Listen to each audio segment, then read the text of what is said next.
Alright, so the nature of this video is just to provide you some additional help with Excel and also how to set up the assignment. Also understand that there's a scoring rubric, and I need you to take a look at it because I think a lot of you are forgetting that you don't just put up a chart and assume that the person looking at the chart knows what you're thinking. And so the process of this assignment is to show your knowledge in how you interpret these results. This is the scoring chart that I'm using to actually compute your score. And so if you take a look, that's pretty much the data that we want to see you calculate and discuss. So what I'm going to do is, let me go back to the actual page. This is the actual page right here. Okay, I know that it says that there's a 20% deduction per day, but let's relax. This is your first lab and I need you to learn. So I did not mean to do that. Let me go back. Okay, and so what we're going to do is we're going to look at a practice Excel file. There is a video here that shows everything very clearly, but if you don't have Excel, or at least if you have an Apple computer, chances are you're going to have some trouble. So let's circumvent that trouble by showing you how to do some of this without some of the functions. Although there is a version of Excel you can download for your Apple or Mac that is free and is downloadable from the internet. So if you just Google free Excel download, you'll be able to do everything that's listed in the video. So I'm going to use a small data set. You're obviously going to do the same thing with your larger data set. And I'm going to begin with the average, which I can show you without doing any fancy stuff. So typically we would do equals average, which actually does the calculation for us. And you saw that in the video where it takes the grade and hit enter, there's your answer. If you want the median, you simply go equals MED, double click on median, highlight your data, and hit enter. Okay, so there's your median. However, let's pretend that we don't have this information. So the first thing I'm going to do is I need to highlight both of those columns. If you notice, I left the student ID and the grade by itself, and I want to sort smallest to greatest. So there we go. You notice this didn't work very well, so let me undo that. And actually pull down this column and let me sort. It'll probably ask you to expand the selection.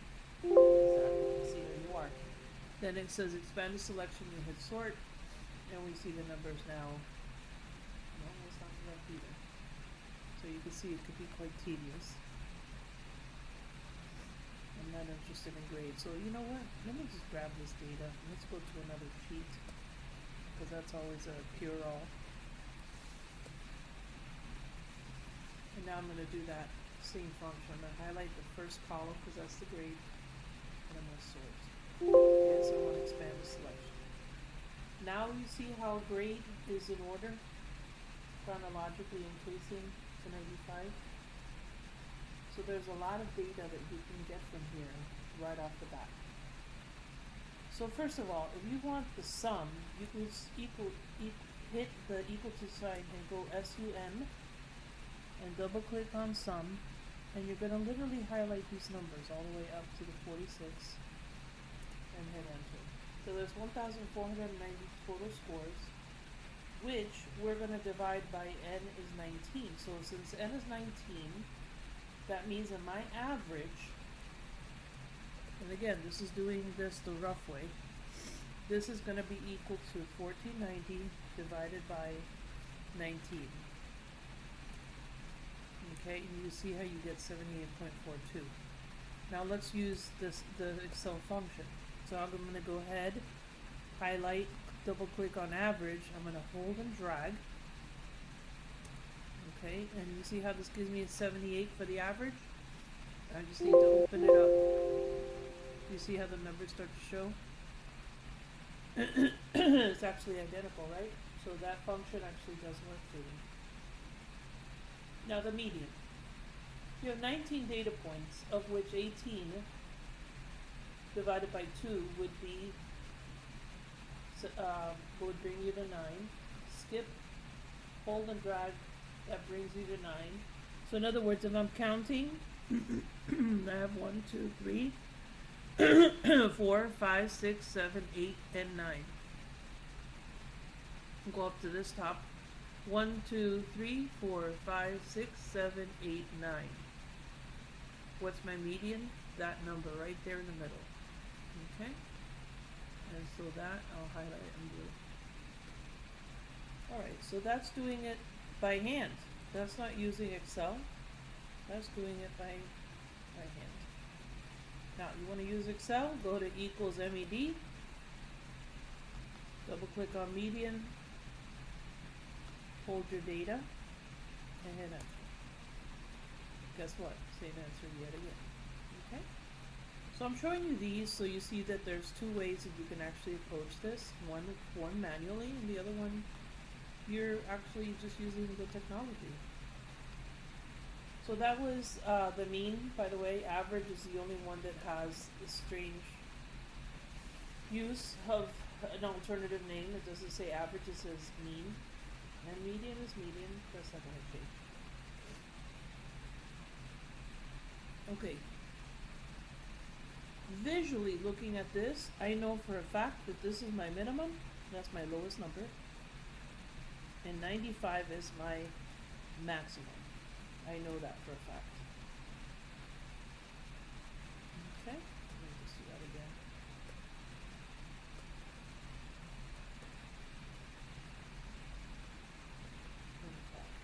Here's all your data there.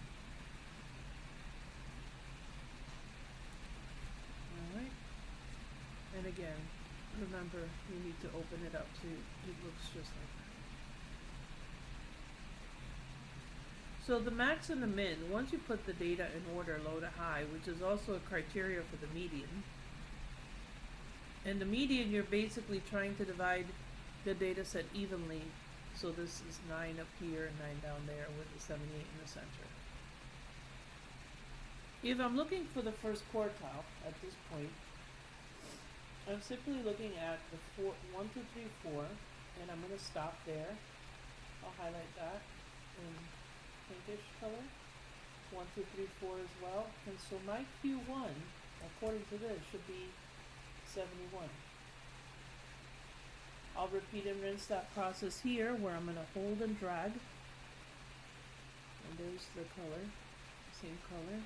Skip a 1, and there's 1, 2, 3, 4. There you go. And so my Q2, according to this, should be 88. So I have all of the numbers that I need to do the 5-number summary, which is to create the box and whisker plot, right? So we have to hold in all the numbers. Let's go to insert. Let's go to histogram. Let's go to box and whisker.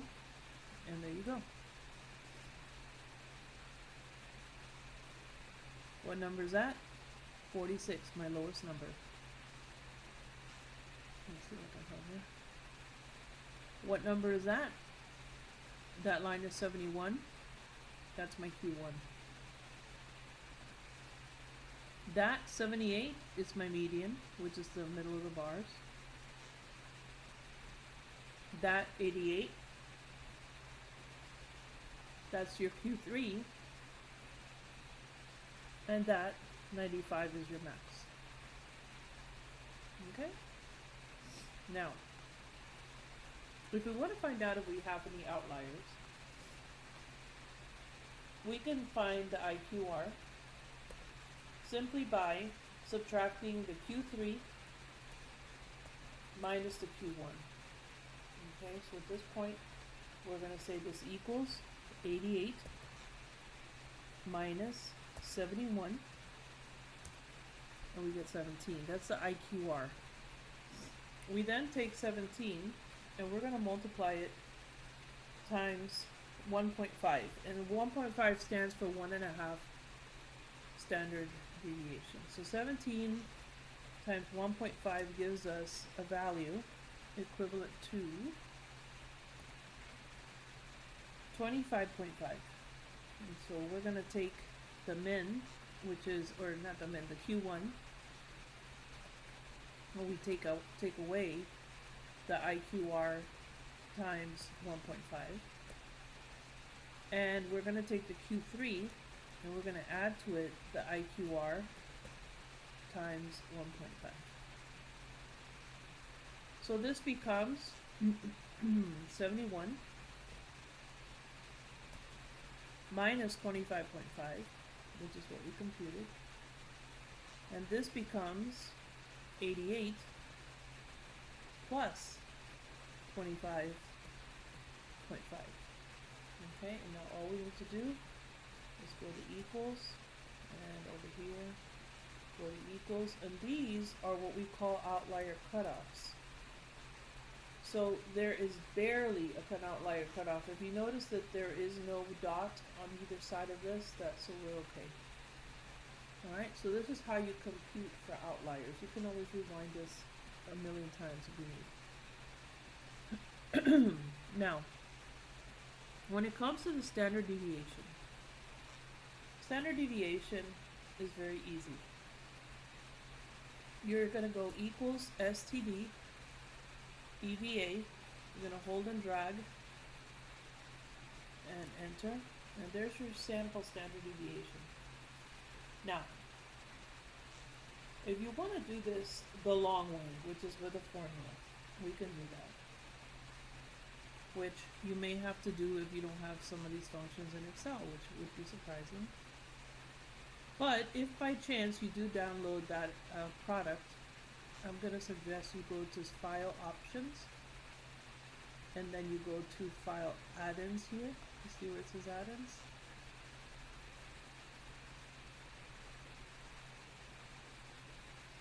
Okay, I'm going to select Solver Add-in and hit Go. And I'm going to hit OK. Alright, once you do that, you get this lovely little applet that works really nicely here called Data Analysis, and there's also Solver, which is really cool. Well, let's use Data Analysis first, and we're just going to simply use descriptive statistics and hit OK. Okay? Alright, and so we're going to go here. We're going to go back to our data. Alright, and notice that it says input range, so I'm just going to select that column.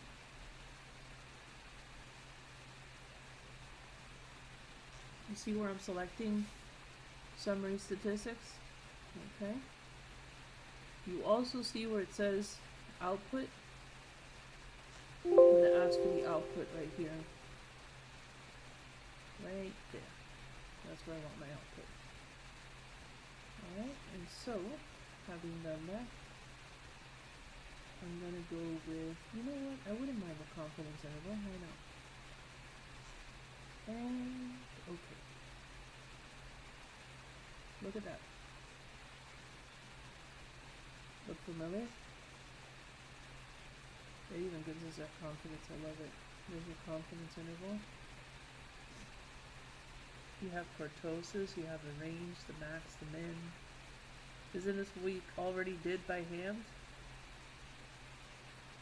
Except for standard error, right? There's your median. It even gives you the mode. The sample variance is just that number squared. Here's your kurtosis, which tells us the shape of the data. If you notice, the data tends to be a little bit, how should we say this? The higher numbers are more abundant. So it's what we call a left skew. If you notice, it's also a negative skew, so it's negative. So left and negative skew go hand in hand. So that's all of the descriptive statistics you would need for this. Now, here's another cool part of this. Go to histogram, hit OK. You can even do a Pareto chart if you wanted to. Alright, so notice it says input range again. We're going to hold this down.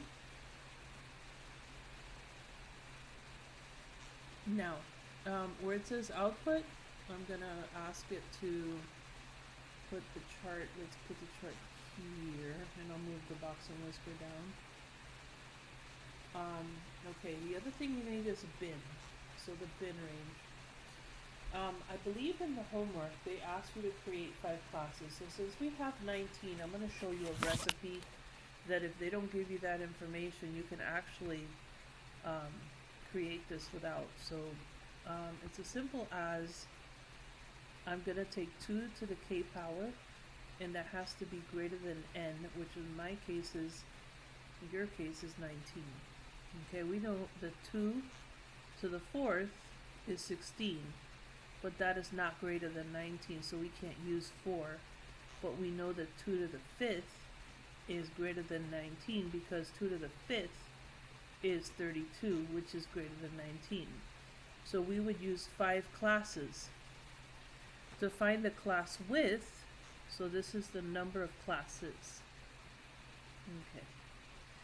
To find the bin width, or in this case, the class width of the bin, we would take the range of the data, which is the high minus the low, the highest, the min minus the max, reverse that, the max minus the min, and we would simply divide that by, in this case, 5.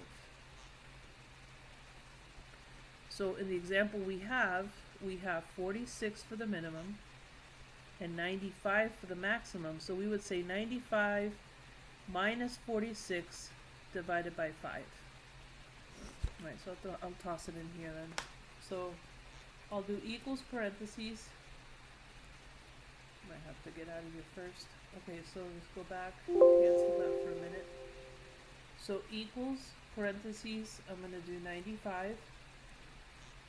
Well, actually, can't do that. I would have to type it in. 95 minus 46, close parentheses, divided by 5, and I get 9.8, which I'm going to round to 10. So my width, this is the width, or the bin width, is 10. Okay? Let's go back to that. Now that we have this information, we go back to data analysis, back to histogram, that nothing changed there, and we're just going to put a 10 here. Alright, and I did ask for the output. Let me click there. Let me see if I can get it to go here to L2. Alright, and like I said, I'll move the bottom box and whisker. Don't have labels.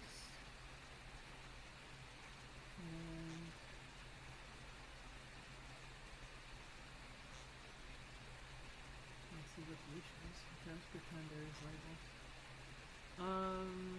Chart output. Hit OK. Why is it doing that? Okay. Bin range. Oh, for the bin range. Okay, so we would have to actually create that. I'm sorry. I had a momentary lapse of memory. So the bin range, what does that mean to you? Okay, you see how that's the lowest number and that's 46? The next number down would have to be 56, the next number 66, the next number 76, and the next number 86. So 5 classes, 1, 2, 3, 4, 5, right? This would actually have to be the next number over. So this is actually 55, 65, 75, 85, and then we end with 95. Okay, so now you see this column here, which is the highest numbers, so that's where you're going to go to data. You're going to go back to histogram, hit OK. And now the bin range that it's asking for with such effervescence is that, and we're going to dump this information, let's put it here, and hit OK. So there is the frequency of the results. Let's see how true to form this is. So numbers that are 46 to 55, I've got 1. Numbers that are 56 to 65, I've got 1. numbers that are 66 to 75, I have 1, 2, 3, 4, 5. Numbers that are 76 to 85, right there, I have 7. 1, 2, 3, 4, 5, 6, yep, 7. Okay. And what remains from 95 to 86, let's see, 1, 2, 3, 4, 5. So that's 5 in total. My total sum for that would be 19. That's correct. Okay. Now, if you want a cumulative frequency, just simply say equals 1 divided by 19. And here's the other thing you could do to make it easy for yourself. Equals this number divided by that number, but you're going to put a $sign in between and in front of the P, because that forces it to go right back to that particular cell instead of continuing forward. So there's your cumulative frequency, or excuse me, there's your frequency. If you want your cumulative frequency or cumulative relative frequency, you would simply say equals this value. The next one would be equals this value plus this value. And now that you've finally gotten to the formula, we're going to drag and drop. And see how that ends at 1? How cool is it? Right here. There you go. Okay. So I should have the option. Let's try this one. There you go.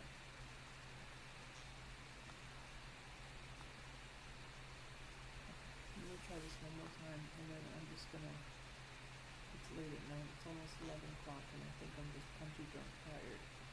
So let's go to insert, let's go to histogram, let's go to histogram. Okay.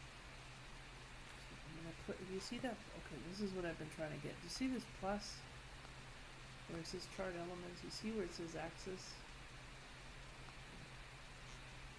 See where it says more axis options? That's what I'm trying to get to. You see right here it says bin width.